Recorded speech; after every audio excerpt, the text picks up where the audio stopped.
Eu nunca imaginei que ouviria isso do meu próprio pai. Não venha para o jantar. Você vai causar constrangimento. Naquele momento, antes mesmo de desligar o telefone, eu entendi que não era apenas rejeição, era algo muito maior. Eu sou advogada, dedicada, competente, mas para minha família, isso nunca foi suficiente. Bastou minha irmã ficar noiva de um juiz federal para eu ser tratada como um problema a ser escondido.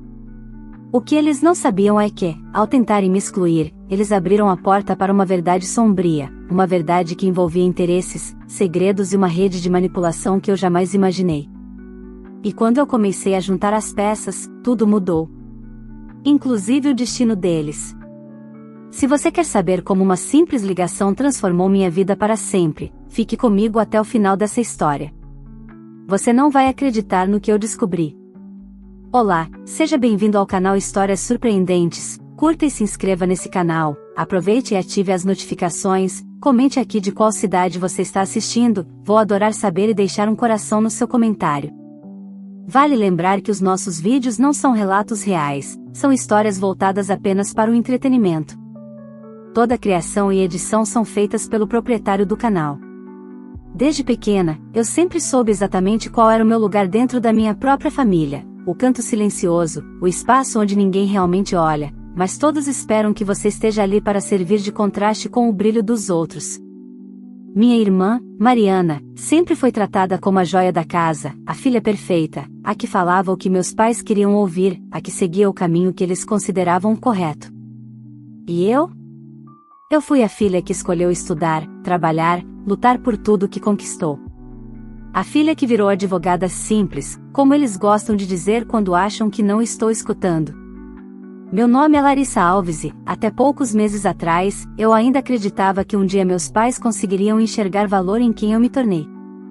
Eu me dediquei anos à carreira jurídica, estudei até tarde, enfrentei a audiência sozinha quando ainda nem tinha voz firme, aceitei ganhar pouco no começo para aprender com quem realmente sabia. Hoje, sou advogada em um dos maiores escritórios de São Paulo. Não virei juíza, promotora ou desembargadora, como eles sonhavam, mas me tornei alguém que eu mesma admiro. Porém, para minha família, especialmente para o meu pai, nada disso parecia importar. A vida de Mariana sempre despertou mais orgulho, o noivado com Rafael, juiz federal, jovem, promissor, a casa grande onde eles morariam, o vestido de noiva escolhido com minha mãe meses antes do anúncio oficial.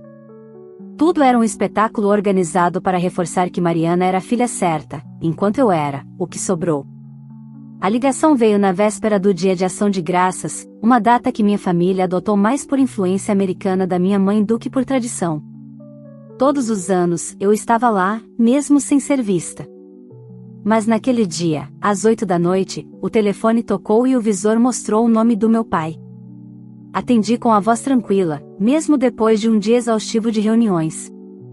Larissa, ele disse, sem nem perguntar como eu estava. Não venha para o jantar amanhã. Fiquei em silêncio. Não por choque, ele sempre foi direto demais, mas porque eu sabia que uma justificativa humilhante viria em seguida. O noivo da sua irmã vai estar lá. Um juiz federal. Muita gente importante. Sua presença iria causar, certo constrangimento. Ele enfatizou cada palavra como se estivesse escolhendo com cuidado, mas soou apenas cruel. Você é só uma advogada simples, acabou de se divorciar, não é apropriado. Senti o peito tão apertado que, por um segundo, achei que minha voz falharia. Mas não. Eu sorri. Um sorriso que ele não viu, mas que mudou tudo dentro de mim. Entendi, pai, respondi calmamente. Não se preocupe. Ele desligou satisfeito, como se tivesse resolvido um problema menor. Mal sabia ele que, naquele instante, algo dentro de mim se rompeu definitivamente e, ao mesmo tempo, algo novo começou a nascer. Não chorei. Não gritei. Não discuti. Apenas deixei o silêncio preencher o apartamento enquanto observava a cidade iluminada pela janela. Pela primeira vez, eu realmente entendi o lugar que meus pais tinham escolhido para mim. Não era um mal-entendido, não era uma fase, não era excesso de expectativas. Era rejeição. Clara. Fria. deliberada. E eu? Bem, eu finalmente parei de tentar ser aceita. E quando uma mulher para de pedir permissão para existir, ela se torna perigosa para quem sempre tentou diminuí-la.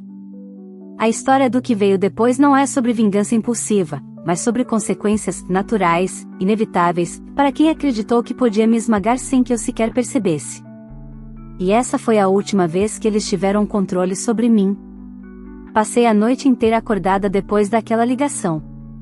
Não por sofrimento, mas por lucidez. Era curioso perceber que, por anos, eu me adaptei à rejeição como quem se acostuma com uma goteira constante no teto, irritante, mas previsível. Porém, quando a goteira vira enxurrada e o teto desaba, você não tenta mais consertar, você simplesmente muda de casa. E foi isso que aconteceu dentro de mim. Algo havia desabado, e eu finalmente estava livre para sair dos escombros. Na manhã seguinte, enquanto a maioria das famílias se preparava para a ceia, eu revisei um processo que vinha tirando meu sono há semanas, uma ação milionária envolvendo fraude contratual entre duas gigantes do setor de logística. Era um caso complexo, cheio de detalhes técnicos, provas digitais e contratos cruzados.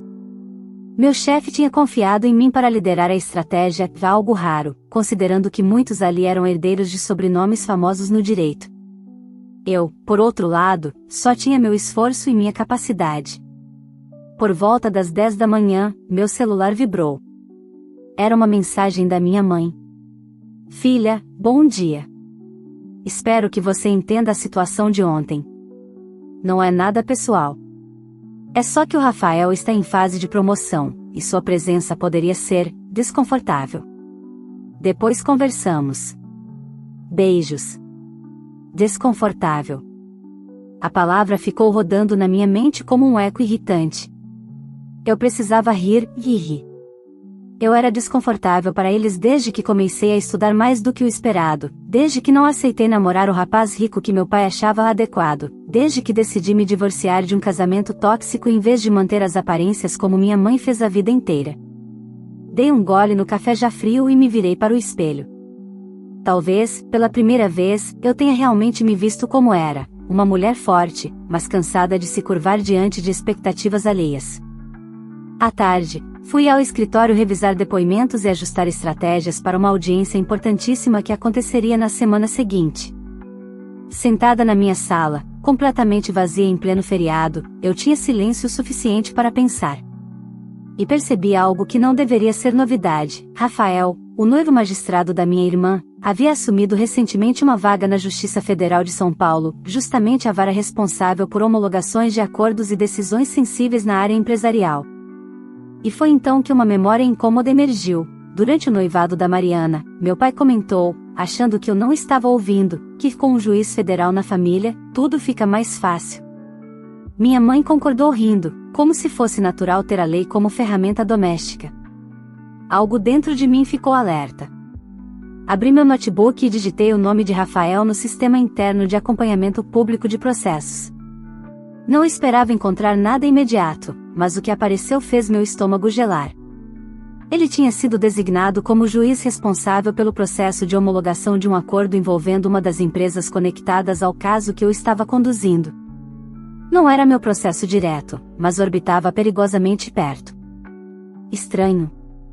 Muito estranho. Continuei investigando e descobri que Mariana trabalhava informalmente e sem qualificação alguma em um setor administrativo dessa mesma empresa. O tipo de arranjo que pais orgulhosos chamam de ajuda, mas que qualquer advogado reconhece como conflito potencial. Respirei fundo. Isso não era só rejeição. Não era só desprezo familiar. Era interferência. E interferência em áreas onde eu atuava profissionalmente. Fiquei ali, parada, encarando a tela como se ela estivesse prestes a me contar mais. E me contou. Um e-mail antigo, que eu havia ignorado por considerar irrelevante na época, reapareceu na minha caixa de entrada. Era de um diretor envolvido no litígio que eu conduzia, mencionando que a família da sua irmã está muito interessada no desfecho deste processo. Na época, achei que fosse bajulação corporativa, mas agora, fazia sentido demais. a exclusão do jantar, as mensagens evasivas, o cuidado exagerado em preservar a imagem perfeita da Mariana ao lado do juiz, tudo isso era peça de um quebra-cabeça muito maior. Eu os incomodava não apenas por existir, mas porque eu era um risco profissional. Se eu descobrisse algo que prejudicasse os interesses deles, ou do futuro genro juiz, eu poderia derrubar muito mais do que jantares familiares. Eu podia derrubar carreiras. E foi nesse instante que percebi que aquela ligação não tinha sido um ataque emocional. Tinha sido uma prevenção. Uma barreira. Uma tentativa de me manter longe, bem longe, daquilo que eles não queriam que eu visse. Fechei o notebook devagar, como quem fecha um caixão. A partir daquele momento, a história deixava de ser sobre uma filha rejeitada buscando aceitação. Era sobre uma advogada experiente que finalmente entendia o jogo. E eu estava pronta para jogar também. No domingo de manhã, enquanto metade do país postava fotos do jantar de ação de graças improvisado, peru, mesa decorada, parentes sorrindo falsamente, eu estava sentada no sofá, com o notebook no colo, espalhando documentos pela sala como se estivesse montando um quebra-cabeça de 1000 peças. Mas, ao contrário de outros casos, esse não era apenas sobre empresas, fraudes ou contratos.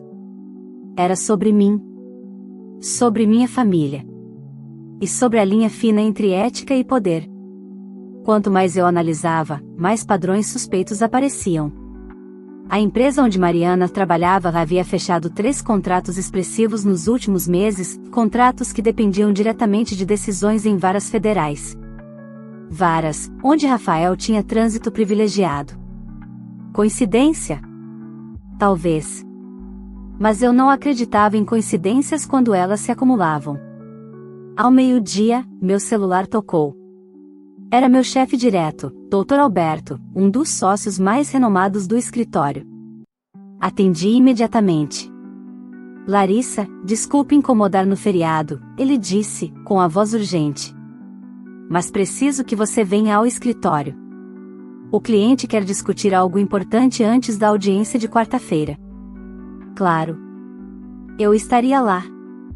Quando cheguei, encontrei a sala de reuniões com luzes acesas e 3 pessoas esperando, Dr. Alberto, o diretor jurídico da empresa que eu representava e um consultor de compliance que eu não conhecia. Havia café, papéis espalhados e um clima pesado no ar, como o prenúncio de uma tormenta. Larissa, o diretor começou, descobrimos algo esta manhã. Algo delicado. Ele deslizou um documento para mim. Meu coração acelerou. Era um e-mail de Mariana, minha irmã, que enviado para um gerente da empresa, citando, entre outras coisas, detalhes sobre o processo em que eu atuava. Detalhes que só alguém com acesso interno poderia saber. Como ela teve acesso a isso? Perguntei, tentando manter a voz estável. Ela trabalha no setor administrativo financeiro, respondeu o diretor. Pelo visto, tem contato com documentos que não deveria. Não deveria mesmo. O consultor de compliance pigarreou. A outro ponto. O juiz federal Rafael Bezerra, noivo da sua irmã, é amigo pessoal de um dos executivos envolvidos no litígio.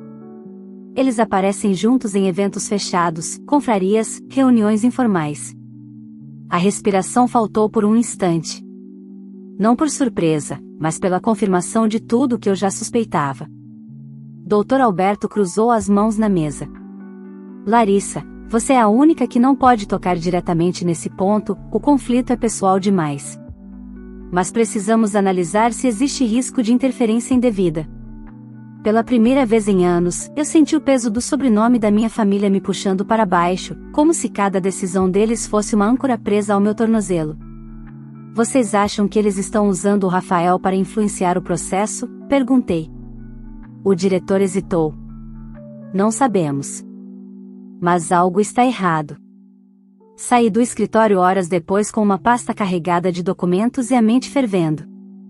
No elevador, a sensação de estar caminhando em um campo minado só aumentava. Cada nova informação revelava mais do que eu estava emocionalmente preparada para admitir. Minha própria família poderia estar envolvida em manobras que afetavam minha carreira. E a pior parte? Eles não imaginaram que eu seria capaz de perceber. Sempre me subestimaram tanto que nem sequer cogitaram me ver como uma ameaça. No caminho para casa, decidi dar um passo que estava adiando, ligar para minha amiga e investigadora particular, Ana Paula. Eu confiava nela havia anos, discreta, competente e direta ao ponto. Ana, preciso de um levantamento, eu disse assim que ela atendeu. Relações profissionais e pessoais entre Rafael Bezerra, minha irmã Mariana Alves e a empresa Transvale, além de outros contratos públicos que passaram por varas federais. É urgente. Ela não fez perguntas, apenas respondeu, entendido. Te envio tudo amanhã cedo. Quando desliguei, senti o ar gelado entrar pela janela semi-aberta do carro. Era irônico, enquanto minha família organizava jantares perfeitos e fotos impecáveis, eu estava no meio de um redemoinho que envolvia ética judicial, tráfico de influência e possíveis crimes corporativos. À noite, recebi uma mensagem no grupo da família.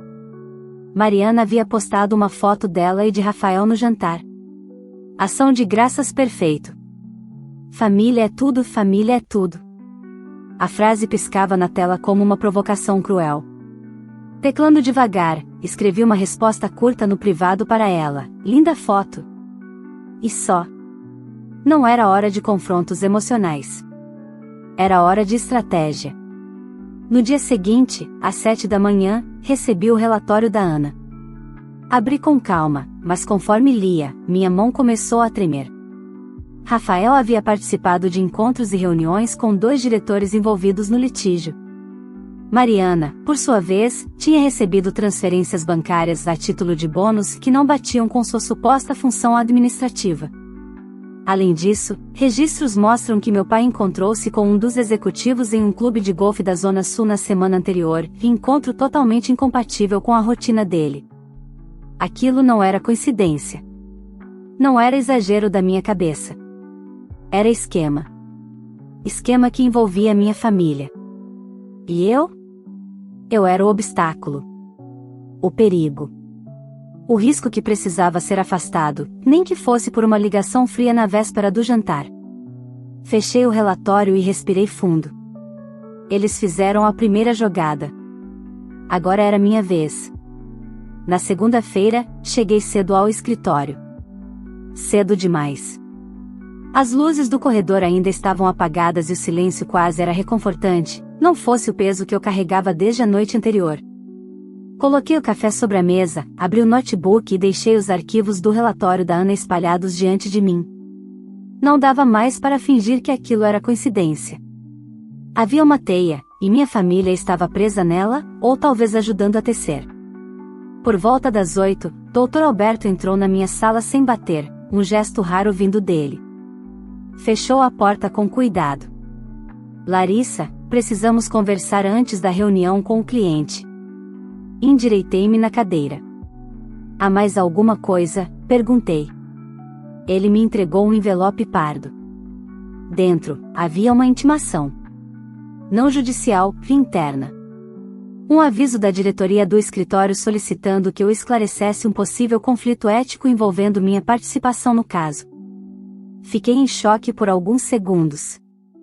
Má fé, murmurei, lendo o documento de novo, como se as palavras pudessem mudar na segunda leitura.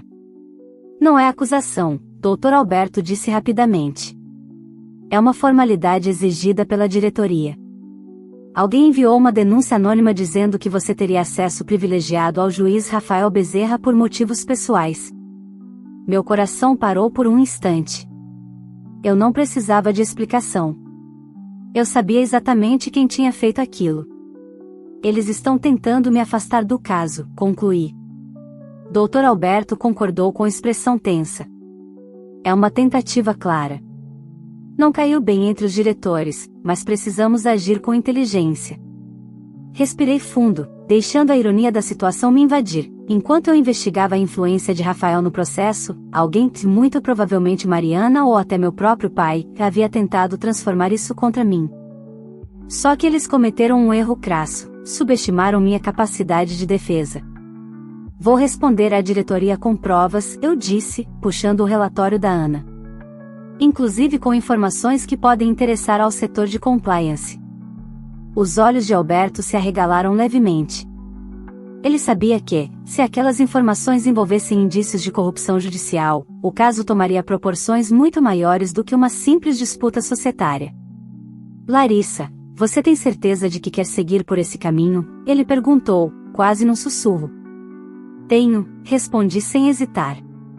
Eles fizeram a primeira denúncia. Agora eu respondo com fatos. No fim da manhã, apresentei meu relatório à diretoria.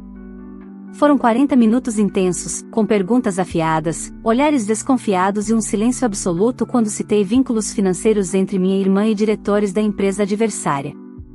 Eu não mencionei minha família além do necessário. O foco era profissional. Sempre profissional. Quando terminei, o presidente da banca respirou fundo. Doutora Larissa, diante das evidências apresentadas, retiraremos imediatamente a notificação interna. E abriremos uma investigação independente. Saí da reunião com a sensação de que tinha vencido a primeira batalha, mas a guerra estava apenas começando. À tarde, enquanto revisava a pauta da audiência da semana, recebi uma ligação desconhecida. Atendi no segundo toque. O que você pensa que está fazendo? Era a voz do meu pai. Baixa, irritada, controlada, o tipo de tom que ele usava quando já tinha perdido a linha, mas queria parecer racional mantendo minha integridade profissional, respondi friamente. Você colocou sua irmã numa situação difícil, ele continuou. E está tentando prejudicar o Rafael. Isso é coisa séria demais para suas ambições pessoais. Engoli a vontade de rir. Ambições pessoais. Segundo minha família, tudo que eu fazia era interpretado como egoísmo ou inadequação. Se minha irmã e o noivo dela estão envolvidos em algo ilegal, isso não foi decisão minha. E sim deles, retruquei. Não fale assim da sua família, ele rosnou. Vocês deixaram claro que eu não faço parte dela. A linha ficou em silêncio por alguns segundos. Depois, ele falou algo que me gelou. Você não sabe com quem está mexendo. Desliguei sem responder. Não havia mais espaço para ameaças veladas. No dia seguinte, recebi novos documentos de Ana Paula. Mais provas. Mais conexões. Mais motivos para acreditar que o envolvimento de Mariana e Rafael era muito maior do que eu imaginava. E, como se o universo tivesse decidido confirmar minhas suspeitas, recebi uma mensagem inesperada do diretor jurídico da empresa que eu representava. Doutora Larissa, gostaríamos de informar que recebemos uma proposta de acordo, extremamente vantajosa, mas condicionada à sua exclusão da liderança do caso. Fiquei paralisada. Eles realmente estavam tentando me derrubar de todos os lados. Respirei fundo e liguei imediatamente para o diretor. E qual é a posição da empresa? Perguntei. Não aceitamos. Queremos você no caso. A resposta me pegou de surpresa. Mas precisamos conversar pessoalmente. Há algo acontecendo por trás disso, e não temos clareza total. Marcamos uma reunião para o dia seguinte. Quando desliguei, me permiti encostar na cadeira e fechar os olhos. A engrenagem estava girando rápido. Minha família estava envolvida demais. E, no meio desse turbilhão, eu começava a enxergar algo mais profundo. Aquilo não era apenas uma disputa judicial. Era uma tentativa de silenciar uma advogada que eles nunca acreditaram ser capaz de enfrentá-los. Mas agora era tarde demais. Eu estava vendo demais. Sabendo demais. E eu não recuaria. Na manhã seguinte, cheguei à sede da empresa representada pelo escritório. O prédio era imponente, cheio de vidros espelhados, mas naquele dia parecia carregado de tensão. O diretor jurídico, Henrique, me aguardava na recepção. Ele parecia mais cansado do que de costume. Vamos para a sala de reuniões. Precisamos falar sem interrupções, ele disse, caminhando rápido. Assim que entramos, ele trancou a porta, um gesto que me deixou imediatamente alerta. Larissa, ontem à noite recebemos uma ligação que me deixou extremamente preocupado. Ele puxou uma pasta e a empurrou na minha direção.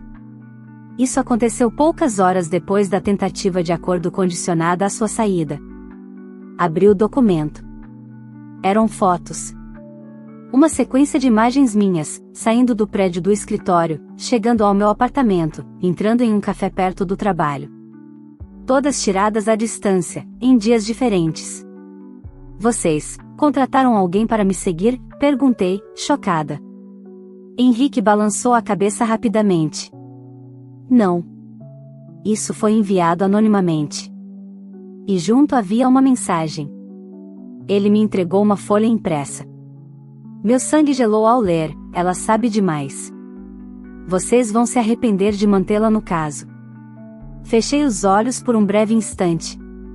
Era oficial. Não era paranoia, não era exagero, alguém estava tentando me assustar. Me afastar do processo. Me fazer recuar. Você acredita que isso está vindo da empresa adversária? Perguntei, tentando manter a calma. É provável, mas não descartamos outra possibilidade. Ele hesitou antes de continuar. Seu nome foi mencionado diretamente como obstáculo. A insistência em tirá-la do caso é incomum. Entendi o que ele não queria dizer em voz alta, minha família poderia estar envolvida. Henrique, respirei fundo, não posso abandonar esse processo. Se eu fizer isso, é como admitir que há algo para esconder.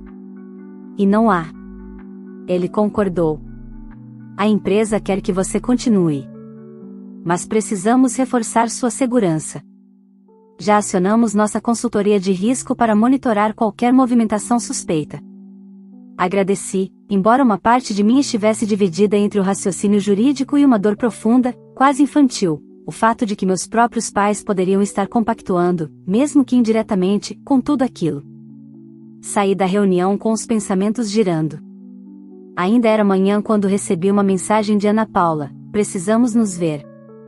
Achei mais coisa. Fomos para um café discreto no centro. Ana nunca enrolava, abria a pasta e ia direto ao ponto. Mas naquela tarde, ela me olhou com uma expressão que eu raramente via nela, preocupação genuína. Larissa, encontrei registros de reuniões entre seu pai e um dos advogados da empresa adversária. 3 encontros em menos de um mês. Minha garganta secou. Tem certeza? Perguntei, mesmo sabendo que Ana nunca afirmava nada sem provas irrefutáveis. Ela colocou as fotos na mesa. Lá estava ele, meu pai, sentado em um restaurante, apertando a mão do advogado adversário. Em outra, caminhando ao lado dele em um estacionamento. Em outra, entrando no mesmo prédio de escritórios onde a empresa adversária tinha uma sala. Meu peito apertou como se alguém tivesse colocado um peso enorme sobre ele. E tem mais, Ana continuou. Rafael participou de um jantar fechado com 2 diretores dessa empresa. Está registrado em agendas institucionais. Não é ilegal por si só, mas é altamente impróprio. Passei a mão pelos cabelos, tentando respirar. Por que eles fariam isso? Murmurei.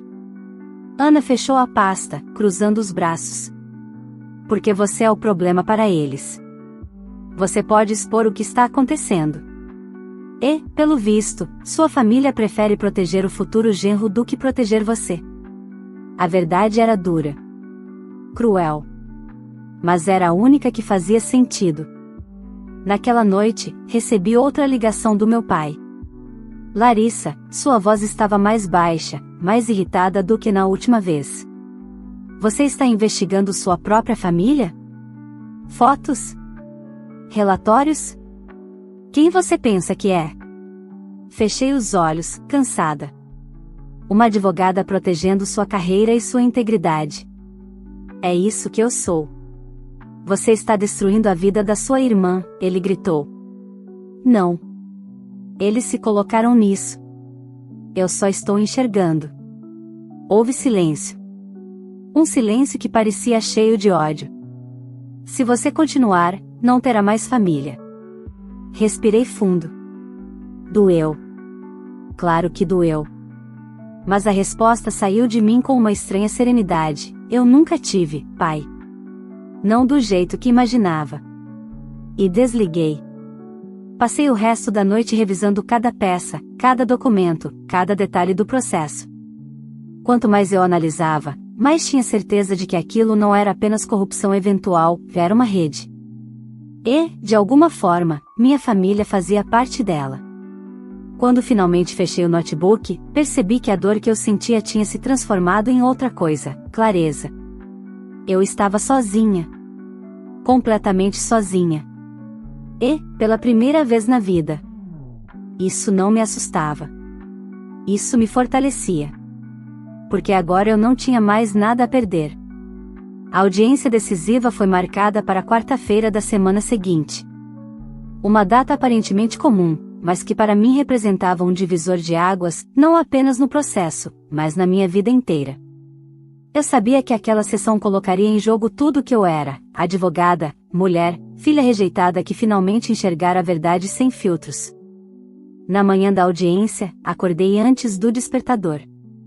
Tomei banho em silêncio, prendi o cabelo e escolhi o terno azul marinho que sempre usei em julgamentos importantes. Não era superstição, era identidade. Uma pequena lembrança de que, quando eu pisava em uma sala de audiência, ninguém podia me diminuir. Ali, eu era apenas competência, e isso sempre foi suficiente. Cheguei ao Fórum Federal com 20 minutos de antecedência. A entrada estava movimentada, advogados apressados, estagiários carregando pastas, servidores correndo com pilhas de processos. Ana Paula me acompanhou até a porta principal. "Qualquer coisa, me liga", ela disse. Eu sabia que podia confiar nela. Era, ironicamente, a única pessoa que eu podia confiar naquele momento. Quando entrei na sala de audiência, a bancada da empresa adversária já estava montada, repleta de advogados engravatados. Reconheci um deles imediatamente, o mesmo que aparecia nas fotos com meu pai. Ele me lançou um olhar rápido, quase desdenhoso, como quem observa alguém que já considera derrotado. Mas o que realmente me surpreendeu foi ver, sentados discretamente no fundo da sala, meus pais e minha irmã. Mariana estava com as mãos entrelaçadas, como se estivesse prestes a participar de uma cerimônia importante. Rafael, ao lado dela, mantinha a expressão séria de sempre. Meu pai me olhou com uma mistura de frieza e irritação, minha mãe desviou o olhar quando percebeu que eu os havia visto. Era quase irônico.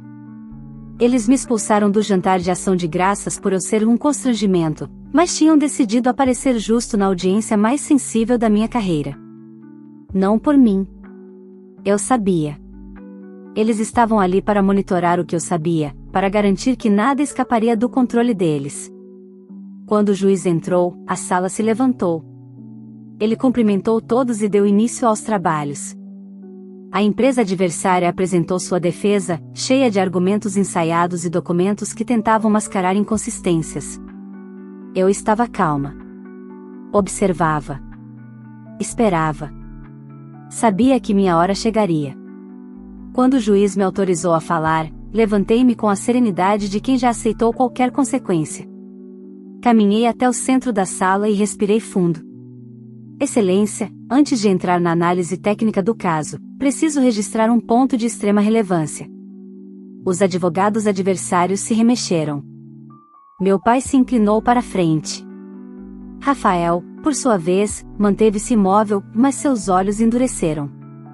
Nas últimas semanas, continuei, surgiram tentativas de me afastar deste processo por meio de denúncias anônimas, fotografias tiradas sem meu consentimento e propostas de acordo condicionadas à minha saída da liderança do caso. O juiz franziu o senho. Além disso, vieram à tona indícios de que pessoas externas ao conflito, mas com laços pessoais com membros da empresa adversária, participaram de encontros discutíveis com a intenção de influenciar o resultado. O advogado adversário se levantou abruptamente. Protesto. A advogada está insinuando que estou apresentando fatos. Minha voz cortou o ar como lâmina. E tenho provas documentais, testemunhais e registros de movimentação financeira que sustentam cada afirmação. O juiz pediu silêncio e me autorizou a continuar. O ambiente mudou. De repente, cada palavra minha parecia ecoar mais alto do que deveria. Excelência, minha atuação neste processo sempre foi estritamente profissional. Mas descobri, contra a minha vontade, que indivíduos diretamente ligados a mim tentaram agir para manipular ou influenciar decisões, colocando em risco não apenas este processo, mas a integridade do sistema como um todo. Parei por um instante. E então finalizei, com a voz firme, sem tremer, e deixo claro que não compactuo com isso. Não tenho vínculo com essas práticas. Pelo contrário, trago tudo à luz justamente para impedir qualquer interferência externa. A sala ficou em silêncio. Profundo. Denso. Meu pai baixou a cabeça. Mariana olhou para Rafael com pânico evidente. Rafael, pela primeira vez, pareceu perder o controle da expressão. O juiz determinou a instauração imediata de uma investigação paralela e deu continuidade à audiência. No final da tarde, proferiu uma decisão forte, clara, sem brechas. A empresa que eu representava venceu. E venceu com todos os méritos expostos, documentados e reconhecidos. Quando saí da sala, jornalistas tentavam aproximar-se, mas Ana me puxou discretamente para o lado. Você sabe que isso vai cair na imprensa, né? Essa investigação, esse envolvimento, concordei. Que caiam. A verdade sempre cai. Enquanto caminhava para o estacionamento, ouvi meu nome. Larissa, espera. Era minha mãe. Ela vinha apressada, com um olhar desesperado, como se esperasse que eu parasse. Atrás dela, meu pai permanecia rígido, e Mariana tentava disfarçar o pânico. Filha, por favor, a gente precisa conversar. Olhei para ela como quem olha para estranhos. Vocês me chamaram de inconveniente. Me expulsaram de casa. Me deixaram sozinha quando tudo isso começou. Agora querem o quê? Que eu proteja vocês. Não foi isso que quisemos, minha mãe começou. Foi exatamente isso, interrompi. Eles ficaram parados, em silêncio. Pela primeira vez, percebi que estavam com medo. Não de mim, mas do que eu poderia revelar. Respirei fundo, ajustei minha pasta no ombro e disse, com calma, vocês não precisam se preocupar. Eu nunca farei nada por vingança. Só faço o que é certo. Então, podemos recomeçar, Mariana tentou, com a voz fraca. Balancei a cabeça. Não. Eu sigo minha vida. Vocês sigam a de vocês. E virei as costas sem olhar para trás. Ali, naquele estacionamento cinzento, compreendi uma verdade libertadora: família não é obrigação, é escolha. E eu não escolheria mais carregar quem sempre tentou me diminuir. Eu saí dali mais leve, mais forte e, principalmente, livre. Se essa história tocou você de alguma forma, não esqueça de deixar o seu like, porque isso ajuda muito o canal a alcançar mais pessoas que também gostam de histórias fortes, emocionantes e cheias de superação como essa. Se você ainda não é inscrito, aproveite agora para se inscrever no canal e ativar o sininho, porque todos os dias tem conteúdo novo por aqui, histórias reais, dramas familiares e relatos intensos que fazem a gente refletir sobre a vida e sobre nós mesmos. E claro, compartilhe esse vídeo com alguém que você acha que precisa ouvir essa mensagem de coragem, determinação e liberdade emocional. Às vezes, uma história como essa pode ajudar alguém a encontrar força para se posicionar e mudar sua própria vida. Agora eu quero saber de você. Você faria o mesmo que a filha fez? Teria coragem de se afastar da própria família depois de tudo que ela descobriu e enfrentou? E me conta também, de qual cidade você está assistindo o vídeo? Eu adoro ver vocês nos comentários e sempre deixo um coração para quem participa. Escreve aí embaixo, estou te esperando. Vale lembrar que os nossos vídeos não são relatos reais, são histórias voltadas apenas para o entretenimento. Toda a criação e edição são feitas pelo proprietário do canal.